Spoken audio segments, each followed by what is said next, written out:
तो प्रिय विद्यार्थियों, आज अपन एक नया टॉपिक लेते हैं और अभी हाल ही में 10वीं बोर्ड में ये टॉपिक चलता है हिंदी में, व्याकरण में समास। वो मैं टॉपिक आपको क्लियर करवाने जा रहा हूँ और कोशिश रहेगी संक्षिप्त में बहुत बढ़िया आपको समझ सकूं, इसलिए आप ध्यान रखना और नोट भी कर सकते हैं, आपको दिक्कत नहीं है ना, धीरे धीरे नोट भी करते हैं। समास, सम धन आस। सम का मतलब होता है अच्छे से, आज यानी बैठना, अच्छे से बैठना, समास। समास के दो पद होते हैं,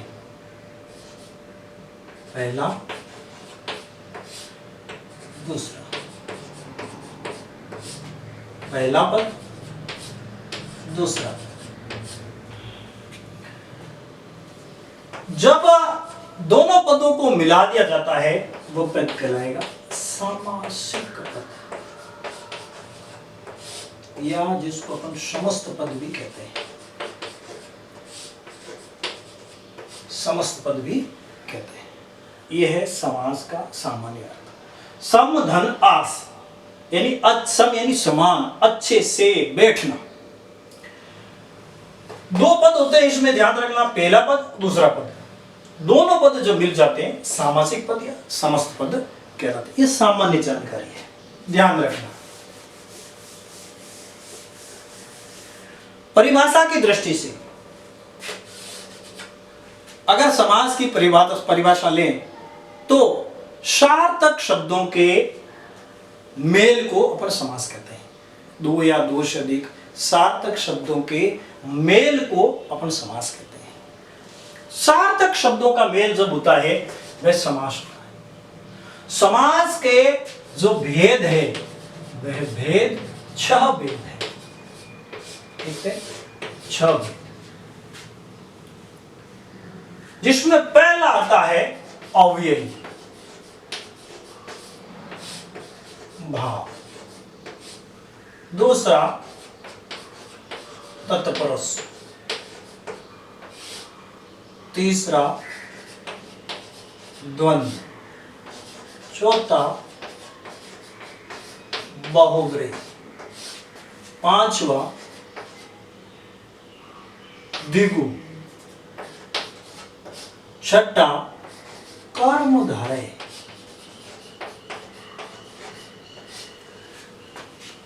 इसमें मैंने इस तरीके से इसलिए लिखा, पहला अव्ययी भाव। अव्ययी भाव में क्या होता है, पहला पद प्रदान होता है, पहला पद इसमें प्रदान करता है अव्ययी भाव समास में। यह महत्वपूर्ण बात सीखने वाली। तत्पुरुष समास में दूसरा पद प्रदान होता है। द्वंद्व समास में दोनों पद प्रदान होते हैं। बहुव्रीहि समास में दोनों ही पद गौण रहते हैं, दोनों ही पद गौण रहते हैं। और द्विगु समास में पहला पद संख्यावाची रहता है, दूसरा समूहवाची रहता है। और कर्मधारय समास में पहला पद विशेषण, दूसरा विशेष्य, उपमेय उपमान भी कह सकते हैं। समझिए, अव्ययी भाव समास। अव्ययी का मतलब होता है व्यय का मतलब होता है खर्च करना, और अव्ययी का मतलब जिस पर किसी प्रकार का लिंग वचन काल कारक का कोई प्रभाव नहीं पड़े वे कहलाते हैं अव्ययी। जैसे है वैसे रहते हैं, जैसे यथा हमेशा यथा ही रहेगा। आज आया, आज गया, आज गई, हमेशा ऐसे ही रहता है। प्रति हमेशा ऐसे ही रहता है, लिंग वचन काल कारक में इसका कोई प्रभाव नहीं पड़ता है। तो पहला पद प्रदान रहता है इसमें अव्ययी भाव। तत्पुरुष समास में दूसरा पद प्रदान रहेगा, जो दो पद मैंने आपको बताया है, इसमें दूसरा पद प्रदान रहेगा। इसमें कर्ता और संबोधन कारक को छोड़ करके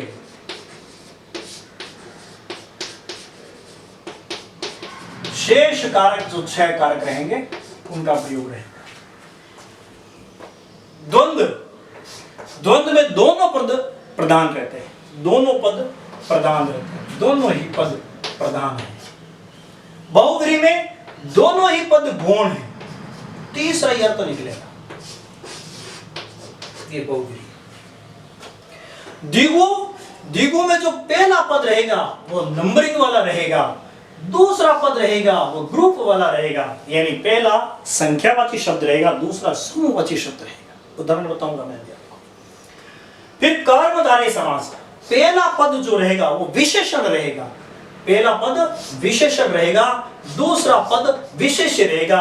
विशेष्य को अपन संज्ञा भी कह सकते हैं, समझने की दृष्टि से संज्ञा रहेगा। यह है समास का सामान्य परिचय। अब अगर आप उदाहरण चाहो, उदाहरण बता देता हूं मैं आपको। सरल से उदाहरण ले रहा हूं ताकि कॉन्सेप्ट आपके क्लियर हो जाए। उस दृष्टि से छोटे छोटे उदाहरण ले रहा हूं मैं, एक एक का। जैसे यथाशक्ति, अव्ययी, आपके पढ़े हुए हैं सारे, अगर आप ध्यान दें तो समझ सकते हैं। बस यथा शक्ति, इसका हो जाएगा शक्ति के अनुसार। समास विग्रह करेंगे तो हो जाएगा शक्ति के अनुसार। इसी प्रकार प्रतिदिन,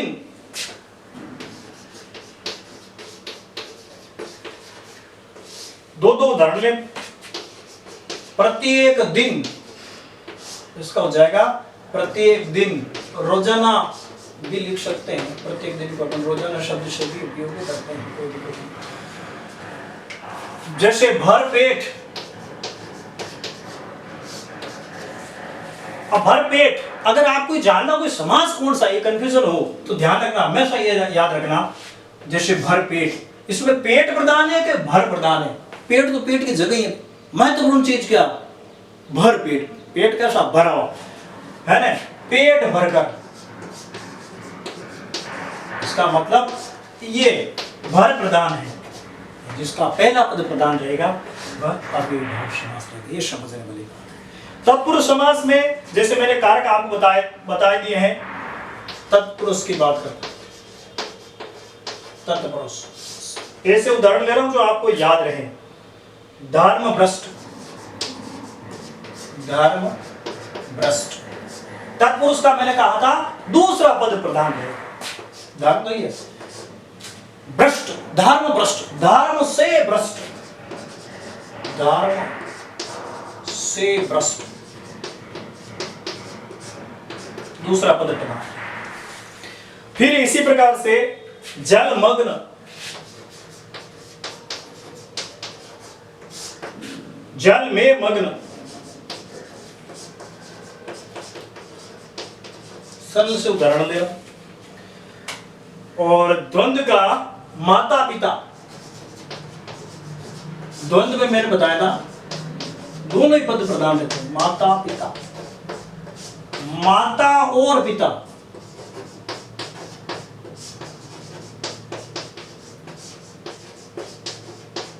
माता और पिता। आयात निर्यात, कहीं पर इसका भी उपयोग होता है। आयात निर्यात, आयात या निर्यात, ध्यान रखना। बाकी और तो लगा दोगे आपको ध्यान में रहेगा। इसके बाद अगर अपन चलते हैं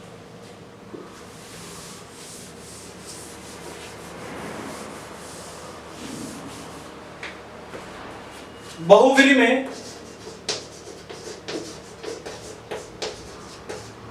मैंने कहा था दोनों ही पद गौण होते हैं, किसी अन्य पद की प्रधानता रहती है। दशानन, दशानन का विग्रह हो जाएगा दश है आनंद जिसके।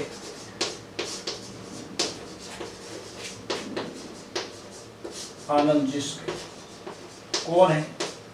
तो जाएगा रावण। नीलकंठ,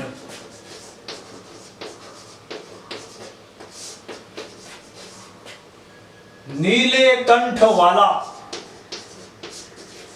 नीले कंठ वाला कौन है? शिव।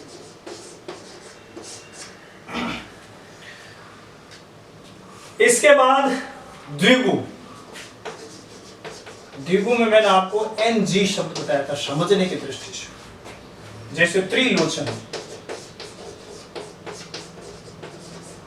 त्रिलोचन पहला शब्द संख्यावाची पद रहेगा, 3 लोचनों वाला या 3 लोचनों का समूह, समूह रहना चाहिए। 3 लोचनों का समूह, नवरत्न, 9 रत्नों का समूह।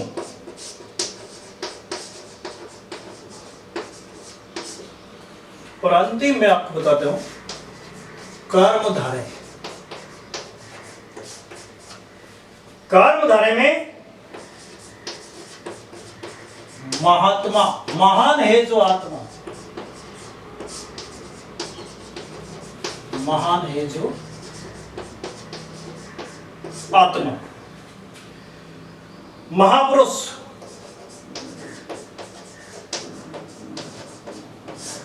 वही महान है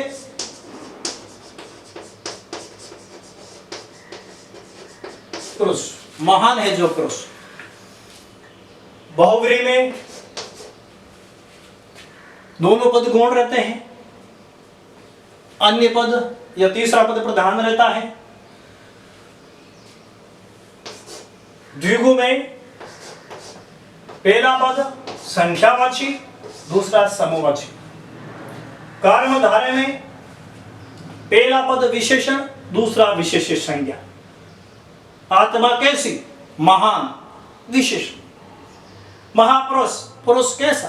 संज्ञा है, महान, है ना? तो कर्मधारय समास। इसी प्रकार से 6 ही समास हो गए। पहला समास कौन सा था? अव्ययी भाव समास। पहला पद प्रधान रहता है, दूसरा